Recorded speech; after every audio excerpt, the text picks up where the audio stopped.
की जनाब ज़ंजानी साहब आ गए हैं, थोड़ा सा हमें बता ही दें। ज़ंजानी साहब, वर्ल्ड कप जो तो शो था तकरीबन वही हुआ जिसके लिए आप प्रोडिक्ट कर भी रहे थे और निशानदेही कर भी रहे थे। अब सर आगे कुछ नज़र आ रहा है आपको, आगे मैचेस में क्या बनेगा पाकिस्तान का? बहुत शुक्रिया आपका भी, हाफिज़ साहब का भी। माशाल्लाह बड़ी अच्छी गुफ्तगू आप दोनों कर रहे हैं और ज़ख्मी दिल के साथ दुख के साथ चल रहा है सब कुछ।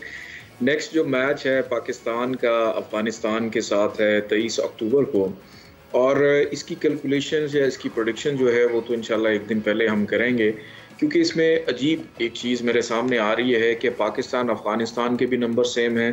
बाबर आजम और हशमतुल्लाह जो उनके कैप्टन हैं उन दोनों के भी नंबर सेम हैं, लेकिन इसमें जो 23 की फिगर है वो सपोर्ट कर रही है पाकिस्तान को। तो मैं होपफुल हूँ कि नेक्स्ट मैच के अंदर पाकिस्तान को कम बैक करने का मौका मिल सकता है, लेकिन हतमी क्या होगा वो तो हम एक दिन पहले इस हवाले से डिस्कस करेंगे। और आज के मैच के हवाले से अगर हम बात कर लें तो आज मैच अभी चल रहा है नीदरलैंड्स का श्रीलंका का, जिसके अंदर श्रीलंका हावी है नीदरलैंड के ऊपर, और दूसरी जानिब आज मैच चल रहा है इंग्लैंड और साउथ अफ्रीका का, जिसके अंदर साउथ अफ्रीका हावी है इंग्लैंड के ऊपर। तो ये कुछ दो नताइज हैं मेरे सामने आ रहे हैं, बाकी देखते हैं। अभी बारी है, इंग्लैंड ने खेल रहे हैं, दूसरी जानिब श्रीलंका जो है वो अपनी बैटिंग कर रही है, और मुझे उम्मीद है कि श्रीलंका वहाँ से जीत जाएगी और यहाँ से साउथ अफ्रीका। तो ज़ंजानी साहब, आपको कल के बाद लगता क्या है? इज़ इट समथिंग मिस्टेक या फिर तैयारी ये नहीं कर पाए, समझ नहीं पाए चीज़ों को, या फिर सितारों ने इन्हें घुमा के रख दिया? ऐसा है कि वर्ल्ड कप एक ऐसा इवेंट है कि जिसकी तैयारी जो है अगले इवेंट तक जारी रहती है, और आप उसके दरमियान जो भी नशेब व फराज टीम के आते हैं आप उससे गुजरते रहते हैं।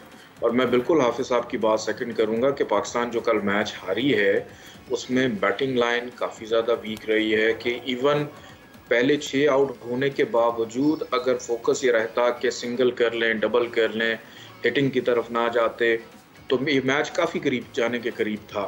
और हावी तो बहरहाल ऑस्ट्रेलिया की टीम थी ही, लेकिन पाकिस्तान, मैंने आपको कल भी अर्ज़ किया था कि इंडिविजुअल की गेम्स बन गई है, कि वो इंडिविजुअल्स अगर ये फैसला कर लेते कि हमने, मतलब वो भागने के लिए तैयार नहीं था, कि अगर आप शॉट भी कर रहे हैं, मुझे तो लग रहा है सारी ये पाकिस्तान की टीम थक गई है खेल खेल के, कि ये अब आराम चाह रही है मजीद। इसका मतलब ये है कि इनको वापस बुला लिया जाए।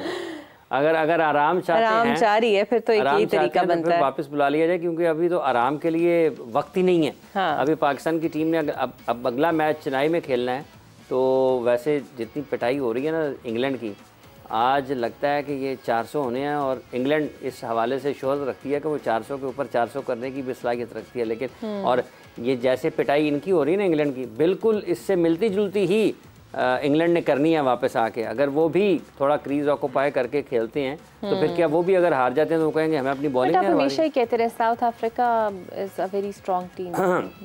अच्छी टीम है साउथ अफ्रीका भी अच्छी टीम है, लेकिन इनकी बॉलिंग का भी इम्तहान होगा इंग्लैंड के खिलाफ। इंग्लैंड ने वैसे इस वर्ल्ड कप में अभी तक कोई इतनी अच्छी क्रिकेट खेली नहीं है।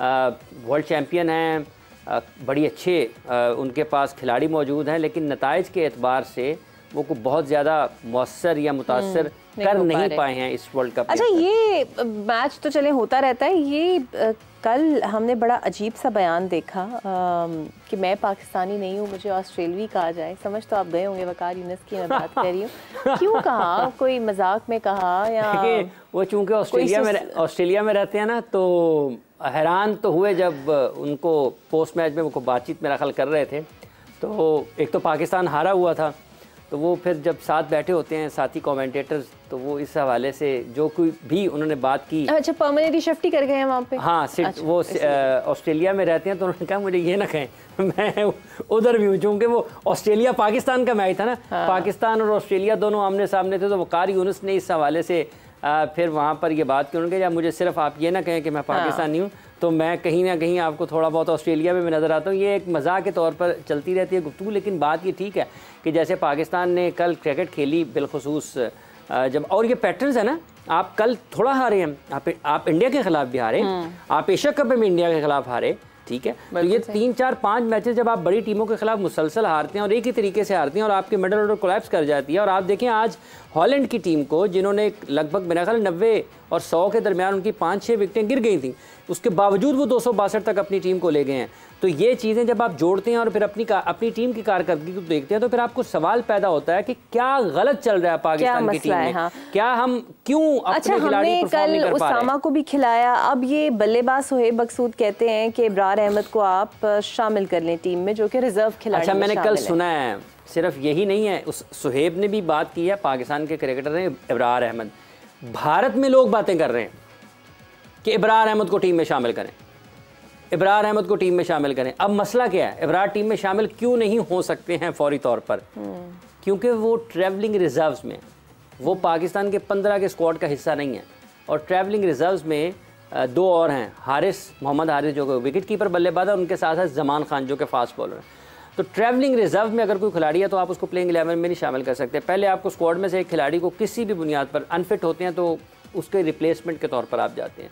तो इस वक्त पाकिस्तान के जो स्पिनर्स खेल रहे हैं, जिनमें हमने उसामा को कल मौका दिया, शादाब खान ड्रॉप हुए। अच्छा, उसामा को जो कल हमने मौका दिया, सही मौका दिया, आगे देना चाहिए। और देखें, उनको अब तो मौका देने चाहिए कल, लेकिन उनको चूंकि देखें, एक तो को बहुत ज़्यादा इंटरनेशनल क्रिकेट नहीं खेले। जब आप सिलेक्शन पर बात करते हैं तो फिर सवालात उठते हैं कि आपको वर्ल्ड कप के लिए, इतने अहम टूर्नामेंट के लिए आपने बिल्कुल एन वर्ल्ड कप के ऊपर सर पर आपने अब्दुल्ला, आपने जमान खान, इब्रार अहमद, आपने उसामा मीर, ये कोई बहुत ज़्यादा इंटरनेशनल क्रिकेट का तजर्बा नहीं रखते हैं, आपने उनको टीम में शामिल कर लिया।